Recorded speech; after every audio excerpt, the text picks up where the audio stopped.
Hi friends, media ಜಗತ್ತಿಗೆ ಸ್ವಾಗತ. Friends, arrest ಆದ ಪ್ರಸಿದ್ಧ ನಟಿಯರು ಯಾರು? ಯಾರೆಲ್ಲ ವೇಶ್ಯಾವಾಟಿಕೆ ದಂಧೆಯಲ್ಲಿ ರೆಡ್ ಹ್ಯಾಂಡ್ ಆಗಿ ಸಿಕ್ಕಿಬಿದ್ದಿದ್ದಾರೆ? ಯಾರೆಲ್ಲ ಕೊಲೆ ಕಳ್ಳತನ ಕೇಸ್ನಲ್ಲಿ ಲಾಕ್ ಆಗಿದ್ದಾರೆ? ಇದರಲ್ಲಿ ಕನ್ನಡ ನಟಿಯರು ಎಷ್ಟು ಜನ ಇದ್ದಾರೆ ಅನ್ನೋದನ್ನ ಈ ವಿಡಿಯೋದಲ್ಲಿ ತೋರಿಸ್ತೀವಿ. ಇಂಟ್ರೆಸ್ಟಿಂಗ್ ಆಗಿರೋ ಈ ವಿಡಿಯೋವನ್ನ ಕೊನೆವರೆಗೂ ನೋಡಿ. ಅದಕ್ಕೂ ಮುನ್ನ ನೀವಿನ್ನು ನಮ್ಮ ಚಾನೆಲ್ಗೆ ಸಬ್ಸ್ಕ್ರೈಬ್ ಆಗಿಲ್ಲ ಅಂದ್ರೆ ಈಗಲೇ ಸಬ್ಸ್ಕ್ರೈಬ್ ಆಗಿ. ರಾಗಿಣಿ ದ್ವಿವೇದಿ ಮಾದಕ ವಸ್ತು ಸೇವನೆ ಮತ್ತು ಸಂಗ್ರಹ ಆರೋಪದ ಮೇಲೆ ಕನ್ನಡ ನಟಿ ರಾಗಿಣಿ ದ್ವಿವೇದಿಯನ್ನ 2020ರಲ್ಲಿ ಬೆಂಗಳೂರಿನ ಸಿಸಿಬಿ ಪೊಲೀಸರು ಅರೆಸ್ಟ್ ಮಾಡಿದ್ರು. 5 ತಿಂಗಳು ಜೈಲಲ್ಲಿದ್ದ ರಾಗಿಣಿ ಬಳಿಕ ಬೇಲ್ ಪಡೆದು ಹೊರಬಂದ್ರು. ಸಂಜನಾ ಗಲ್ರಾನಿ ಇವರು ಕೂಡ ಮಾದಕ ವಸ್ತು ಸೇವನೆ ಮತ್ತು ಸಂಗ್ರಹ ಆರೋಪದ ಮೇಲೆ 2020ರಲ್ಲಿ ಸಿಸಿಬಿ ಪೊಲೀಸರಿಂದ ಅರೆಸ್ಟ್ ಆಗಿದ್ರು.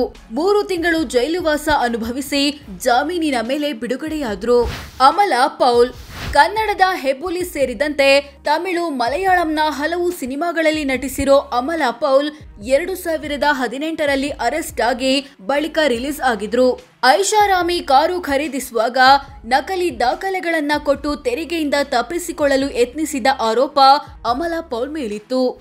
ಮೋನಿಕಾ ಬೇಡಿ ಬಾಲಿವುಡ್ ನಟಿ, ಅಂಡರ್ ವರ್ಲ್ಡ್ ಡಾನ್ ಅಬು ಸಾಲೆಂನ ಮಾಜಿ ಪತ್ನಿ ಮೋನಿಕಾ ಬೇಡಿಯನ್ನ 2002ನೇ ಇಸವಿಯಲ್ಲಿ ಪೋರ್ಚುಗಲ್ ಪೊಲೀಸರು ಅರೆಸ್ಟ್ ಮಾಡಿದ್ರು. ನಕಲಿ ಪಾಸ್ಪೋರ್ಟ್ ಬಳಸಿ ಅಂತಾರಾಷ್ಟ್ರೀಯ ಪ್ರಯಾಣ ಬೆಳೆಸಿದ ಕೇಸ್ ಇದಾಗಿತ್ತು. 2 ವರ್ಷ ಪೋರ್ಚುಗಲ್ ಜೈಲಿನಲ್ಲಿದ್ದ ಮೋನಿಕಾ ಬೇಡಿ ಬಳಿಕ ಭಾರತದ ಜೈಲಿನಲ್ಲಿ 3 ವರ್ಷ ಕಳೆದ್ರು. ಪೂಜಾ ಗಾಂಧಿ ಮುಂಗಾರು ಮಳೆ ಸಿನಿಮಾ ಖ್ಯಾತಿಯ ನಟಿ ಪೂಜಾ ಗಾಂಧಿ ಕೂಡ ಅರೆಸ್ಟ್ ಆಗಿದ್ರ ಅನಿಸಬಹುದು. 2015ರಲ್ಲಿ ಬೆಂಗಳೂರಿನಲ್ಲಿ ಅತಿ ವೇಗವಾಗಿ ಕಾರು ಚಲಾಯಿಸಿ ಡಿಕ್ಕಿ ಹೊಡೆದ ಕೇಸ್ನಲ್ಲಿ ಅರೆಸ್ಟ್ ಆಗಿದ್ರು. ಬಳಿಕ ಬೇಲ್ ಪಡೆದು ರಿಲೀಸ್ ಆಗಿದ್ರು ಪೂಜಾ ಗಾಂಧಿ. ಸೊನಾಲಿ ಬೇಂದ್ರೆ ಧಾರ್ಮಿಕ ನಂಬಿಕೆಗಳಿಗೆ ಧಕ್ಕೆ ತಂದ ಆರೋಪದಲ್ಲಿ ಬಾಲಿವುಡ್ನ ಪ್ರಸಿದ್ಧ ನಟಿ ಸೊನಾಲಿ ಬೇಂದ್ರೆ 2018ರಲ್ಲಿ ಅರೆಸ್ಟ್ ಆಗಬೇಕಾಯಿತು. ಅಂದ್ಹಾಗೆ ಓಂ ಚಿಹ್ನೆ ಮತ್ತು ಓಂ ನಮಃ ಶಿವಾಯ ಅಂತ ಬರೆದಿದ್ದ ಹಳದಿ ಕುರ್ತಾವನ್ನ ಮೊಣಕಾಲಿನವರೆಗೆ ಧರಿಸಿದ್ದೆ ಇವರ ಬಂಧನಕ್ಕೆ ಕಾರಣ. ಹೇಮಾ ಕನ್ನಡ, ತಮಿಳಿನ ಕೆಲವೊಂದು, ತೆಲುಗಿನ ಹಲವು ಸಿನಿಮಾಗಳಲ್ಲಿ ಆಕ್ಟ್ ಮಾಡಿರೋ ಹೇಮಾರನ್ನ 2024ರಲ್ಲಿ ಬಂಧಿಸಲಾಯಿತು. ಬೆಂಗಳೂರಿನ ಫಾರ್ಮ್ ಹೌಸ್ ಒಂದರಲ್ಲಿ ಆಯೋಜಿಸಿದ್ದ ರೇವ್ ಪಾರ್ಟಿಯಲ್ಲಿ ಮಾದಕ ವಸ್ತು ಸೇವಿಸಿದ ಆರೋಪವೇ ಇವರ ಬಂಧನಕ್ಕೆ ಕಾರಣ. ಪವಿತ್ರ ಗೌಡ ಕನ್ನಡ ಮತ್ತು ತಮಿಳಿನ ಕೆಲವೊಂದು ಸಿನಿಮಾಗಳಲ್ಲಿ ನಟಿಸಿರೋ ಪವಿತ್ರ ಗೌಡ 2024ರಲ್ಲಿ ನಡೆದ ರೇಣುಕಾಸ್ವಾಮಿ ಹತ್ಯೆ ಕೇಸ್ನಲ್ಲಿ ಅರೆಸ್ಟ್ ಆದ್ರು. ಇವರ ಜೊತೆಗೆ ನಟ ದರ್ಶನ್ ಅಂಡ್ ಸಹಚರರ ಬಂಧನ ಕೂಡ ಆಯ್ತು. ಅಂದ್ಹಾಗೆ ಪವಿತ್ರ ಗೌಡಗೆ ಚಿತ್ರದುರ್ಗ ಮೂಲದ ರೇಣುಕಾಸ್ವಾಮಿ ಕೆಟ್ಟದಾಗಿ ಮೆಸೇಜ್ ಮಾಡ್ದ ಅನ್ನೋ ಕಾರಣಕ್ಕೆ ಹತ್ಯೆ ನಡೀತು ಎನ್ನಲಾಗುತ್ತೆ. ರಿಯಾ ಚಕ್ರವರ್ತಿ ಬಾಲಿವುಡ್ ನಟಿ ರಿಯಾ ಚಕ್ರವರ್ತಿಯನ್ನ 2020ರಲ್ಲಿ ಎನ್ಸಿಬಿ ಅಧಿಕಾರಿಗಳು ಅರೆಸ್ಟ್ ಮಾಡಿ ಜೈಲಿಗೆ ಕಳಿಸಿದ್ರು. ನಟ ಸುಶಾಂತ್ ಸಿಂಗ್ ರಜಪೂತ್ ಸಾವಿನ ಕೇಸ್ನಲ್ಲಿ ಮಾದಕ ವಸ್ತು ಪೂರೈಸಿದ ಆರೋಪ ಇವರ ಮೇಲಿತ್ತು. ಯಮುನಾ ಕನ್ನಡದ ಕೆಲವೊಂದು, ತೆಲುಗು, ತಮಿಳಿನ ಹಲವು ಸಿನಿಮಾಗಳಲ್ಲಿ ನಟಿಸಿರೋ ಯಮುನಾ 2011ರಲ್ಲಿ ಬೆಂಗಳೂರಿನ ಹೋಟೆಲ್ ಒಂದರಲ್ಲಿ ನಡೀತಿದ್ದ ವೇಶ್ಯಾವಾಟಿಕೆ ದಂಧೆಯಲ್ಲಿ ರೆಡ್ ಹ್ಯಾಂಡ್ ಆಗಿ ಸಿಕ್ಕಿಬಿದ್ದಿದ್ರು. ಇದೇ ಆರೋಪದಲ್ಲಿ ಬಂಧನವಾಗಿ ಬೇಲ್ ಪಡೆದ್ರು. ಸನಾ ಖಾನ್ ಮಹಿಳೆಯೊಬ್ಬರ ಮೇಲೆ ಹಲ್ಲೆ ಮಾಡಿ ಜೀವ ಬೆದರಿಕೆ ಹಾಕಿದ ಕೇಸ್ನಲ್ಲಿ ಬಾಲಿವುಡ್ ನಟಿ ಸನಾ ಖಾನ್ ಮತ್ತು ಬಾಯ್ ಫ್ರೆಂಡ್ ಅನ್ನ 2014ರಲ್ಲಿ ಮುಂಬೈ ಪೊಲೀಸರು ಅರೆಸ್ಟ್ ಮಾಡಿದ್ರು. ಮೀರಾ ಮಿಥುನ್ SC/ST ಸಮುದಾಯದವರಿಗೆ ಜಾತಿ ನಿಂದನೆ ಮಾಡಿದ ಆರೋಪದಲ್ಲಿ ತಮಿಳು ನಟಿ ಕಮ್ ಮಾಡೆಲ್ ಮೀರಾ ಮಿಥುನ್ ರನ್ನ 2021ರಲ್ಲಿ ಬಂಧಿಸಲಾಗಿತ್ತು. ಶ್ವೇತಾ ಕುಮಾರಿ ಕನ್ನಡದ ರಿಂಗ್ ಮಾಸ್ಟರ್ ಸೇರಿದಂತೆ ತೆಲುಗಿನ ಕೆಲವೊಂದು ಸಿನಿಮಾಗಳಲ್ಲಿ ನಟಿಸಿದ್ದ ಶ್ವೇತಾ ಕುಮಾರಿ 2021ರಲ್ಲಿ ಮುಂಬೈನಲ್ಲಿ ಅರೆಸ್ಟ್ ಆದ್ರು. ಇವರು ತಂಗಿದ್ದ ಹೋಟೆಲ್ ರೂಮ್ನಲ್ಲಿ ಮಾದಕ ವಸ್ತು ಸಿಕ್ಕ ಹಿನ್ನೆಲೆ ಬಂಧನವಾಗಿತ್ತು.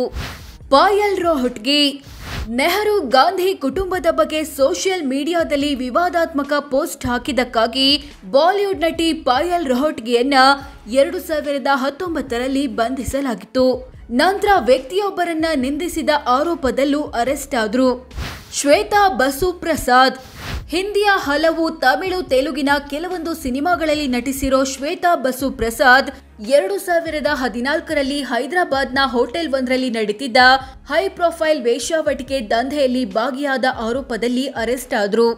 ಮರಿಯಾ ಮೋನಿಕಾ ಸುಸೈರಾಜ್. ಕನ್ನಡದ ಮಾಜಿ ನಟಿ ಮರಿಯಾ ಮೋನಿಕಾ ಸುಸೈರಾಜ್ ದೇಶವನ್ನೇ ಬೆಚ್ಚಿ ಬೀಳಿಸಿದ ನೀರಜ್ ಗ್ರೋವರ್ ನಿಗೂಢ ಹತ್ಯೆ ಪ್ರಕರಣದಲ್ಲಿ ಸಿಕ್ಕಿಬಿದ್ರು. 2008ರಲ್ಲಿ ಅರೆಸ್ಟ್ ಆದ ಇವರು 3 ವರ್ಷ ಜೈಲು ಶಿಕ್ಷೆ ಅನುಭವಿಸಿ ಹೊರಬಂದ್ರು. ಅಶ್ವತಿ ಬಾಬು. ಕುಡಿದ ಮತ್ತಿನಲ್ಲಿ ಕಾರು ಚಲಾಯಿಸಿ ಡಿಕ್ಕಿ ಹೊಡೆದ ಕೇಸ್ನಲ್ಲಿ ಮಲಯಾಳಂ ನಟಿ ಅಶ್ವತಿ ಬಾಬು ಮತ್ತು ಅವರ ಬಾಯ್ ಫ್ರೆಂಡ್ 2022ರಲ್ಲಿ ಅರೆಸ್ಟ್ ಆಗಿದ್ರು. ಸೌಮ್ಯ ಶೆಟ್ಟಿ. ಕಳ್ಳತನ ಕೇಸ್ನಲ್ಲಿ ನಟಿಯೊಬ್ರು ಅರೆಸ್ಟ್ ಆಗಿದ್ದಾರೆ ಅಂದ್ರೆ ನಿಜಕ್ಕೂ ಶಾಕ್ ಆಗುತ್ತೆ. ತೆಲುಗಿನ ಉದಯೋನ್ಮುಖ ನಟಿ ಸೌಮ್ಯ ಶೆಟ್ಟಿ ಉರುಫ್ ಸೌಮ್ಯ ಕಿಲ್ಲಂಪಳ್ಳಿಯನ್ನ ಚಿನ್ನ ಕದ್ದ ಆರೋಪದಲ್ಲಿ ವಿಶಾಖಪಟ್ಟಣಂ ಪೊಲೀಸರು 2024ರಲ್ಲಿ ಬಂಧಿಸಿದ್ರು. ಸಂಗೀತಾ ಬಾಲನ್. ಚೆನ್ನೈನ ರೆಸಾರ್ಟ್ ಒಂದರಲ್ಲಿ ವೇಶ್ಯಾವಟಿಕೆ ದಂಧೆ ನಡೆಸಿದ ಆರೋಪದಲ್ಲಿ ತಮಿಳು ನಟಿ ಸಂಗೀತಾ ಬಾಲನ್ರನ್ನ 2018ರಲ್ಲಿ ಅರೆಸ್ಟ್ ಮಾಡಲಾಗಿತ್ತು. ಬಳಿಕ ಜೈಲಿಗೂ ಹೋದ್ರು. ಜಯಲಲಿತಾ. ಒಂದು ಕಾಲದ ಪ್ರಸಿದ್ಧ ನಟಿ, ತಮಿಳುನಾಡಿನ ಮಾಜಿ ಸಿಎಂ ದಿವಂಗತ ಜಯಲಲಿತಾ 2014ರಲ್ಲಿ ಭ್ರಷ್ಟಾಚಾರ ಕೇಸ್ನಲ್ಲಿ ಅರೆಸ್ಟ್ ಆಗಿ ಜೈಲು ಸೇರಿದ್ರು. ಮಮತಾ ಕುಲಕರ್ಣಿ. 90ರ ದಶಕದ ಪ್ರಸಿದ್ಧ ಬಾಲಿವುಡ್ ನಟಿ ಮಮತಾ ಕುಲಕರ್ಣಿ ಮತ್ತು ಪತಿ ವಿಕ್ಕಿ ಗೋಸ್ವಾಮಿ 2014ರಲ್ಲಿ ಕೀನ್ಯಾ ದೇಶದಲ್ಲಿ ಮಾದಕ ವಸ್ತು ಕಳ್ಳ ಸಾಗಣೆ ಮಾಡಿ ಸಿಕ್ಕಿಬಿದ್ದಿದ್ರು. ಲೀನಾ ಮರಿಯಾ ಪೌಲ್. ಕೇರಳ ಮೂಲದ ನಟಿ ಮತ್ತು ವಂಚಕ ಸುಕೇಶ್ ಚಂದ್ರಶೇಖರ್ನ ಪತ್ನಿಯಾದ ಲೀನಾ ಮರಿಯಾ ಪೌಲ್ರನ್ನ 2021ರಲ್ಲಿ ದೆಹಲಿ ಪೊಲೀಸರು ಅರೆಸ್ಟ್ ಮಾಡಿದ್ರು. ಗಂಡನ ಜೊತೆ ಸೇರಿ 200 ಕೋಟಿ ಮೊತ್ತದ ಸುಲಿಗೆ ದಂಧೆಯಲ್ಲಿ ಭಾಗಿಯಾದ ಆರೋಪ ಇವರ ಮೇಲಿದೆ. ನಟಿ ಜಾಕ್ವೆಲಿನ್ ಫರ್ನಾಂಡಿಸ್ ಹೆಸರು ಕೂಡ ಈ ಕೇಸ್ನಲ್ಲಿ ತಳುಕು ಹಾಕಿಕೊಂಡಿದೆ. ಕ್ರಿಸನ್ ಪೆರೇರಾ. ಮಾದಕ ವಸ್ತು ಕಳ್ಳ ಸಾಗಾಟ ಮಾಡಿದ ಆರೋಪದಲ್ಲಿ ಬಾಲಿವುಡ್ ನಟಿ ಕ್ರಿಸನ್ ಪೆರೇರಾರನ್ನ 2023ರಲ್ಲಿ ಯುನೈಟೆಡ್ ಅರಬ್ ಎಮಿರೇಟ್ಸ್ ದೇಶದ ಪೊಲೀಸರು ಅರೆಸ್ಟ್ ಮಾಡಿದ್ರು. 1 ತಿಂಗಳು ಅವರ ವಶದಲ್ಲಿದ್ದ ಇವರು ಬಳಿಕ ಭಾರತಕ್ಕೆ ಬಂದ್ರು. ನಂತರ ಇದು ಕ್ರಿಸನ್ ಪೆರೇರಾರನ್ನ ಸಿಕ್ಕಿ ಹಾಕಿಸಲು ಬೇರೆಯವರು ಮಾಡಿದ್ದ ಕುತಂತ್ರ ಅನ್ನೋದು ಗೊತ್ತಾಯ್ತು. ಮಧುಬಾಲಾ. 50ರ ದಶಕದ ಪ್ರಸಿದ್ಧ ಬಾಲಿವುಡ್ ನಟಿ ಮಧುಬಾಲಾ ಕೂಡ ಒಂದು ಕಾಲದಲ್ಲಿ ಅರೆಸ್ಟ್ ಆಗಿದ್ರು. ಅಂದ್ಹಾಗೆ ನಿರ್ದೇಶಕ BR ಚೋಪ್ರಾ ಜೊತೆ ಮಧುಬಾಲಾ ಕೆಲವೊಂದು ಸಿನಿಮಾಗಳಿಗೆ ಸಹಿ ಹಾಕಿದ್ರಂತೆ. ಇದಕ್ಕೆ ಅಡ್ವಾನ್ಸ್ ಹಣವನ್ನು ಪಡೆದಿದ್ರು. ಆಮೇಲೆ ಉಲ್ಟಾ ಹೊಡೆದಿದ್ದೇ ಬಂಧನಕ್ಕೆ ಕಾರಣ. ಸೋ ಫ್ರೆಂಡ್ಸ್, ಇದಿಷ್ಟು ಅರೆಸ್ಟ್ ಆದ ಪ್ರಸಿದ್ಧ ನಟಿಯರು ಯಾರು, ಅವರ ಬಂಧನವಾಗಿದ್ದು ಯಾಕೆ, ಇದರಲ್ಲಿ ಕನ್ನಡ ನಟಿಯರು ಯಾರೆಲ್ಲ ಇದ್ದಾರೆ ಅನ್ನೋದನ್ನ ತಿಳಿಸಿಕೊಡೋ ಪ್ರಯತ್ನ. ಈ ಬಗ್ಗೆ ನಿಮ್ಗೆ ಏನನ್ಸುತ್ತೆ ಕಾಮೆಂಟ್ ಮಾಡಿ ತಿಳಿಸಿ. ಹಾಗೆ ವಿಡಿಯೋ ಇಷ್ಟ ಆಗಿದ್ರೆ ಲೈಕ್ ಮಾಡಿ, ಶೇರ್ ಮಾಡಿ, ನಮ್ಮ ಚಾನೆಲ್ಗೆ ಸಬ್ಸ್ಕ್ರೈಬ್ ಆಗಿ. ಧನ್ಯವಾದ.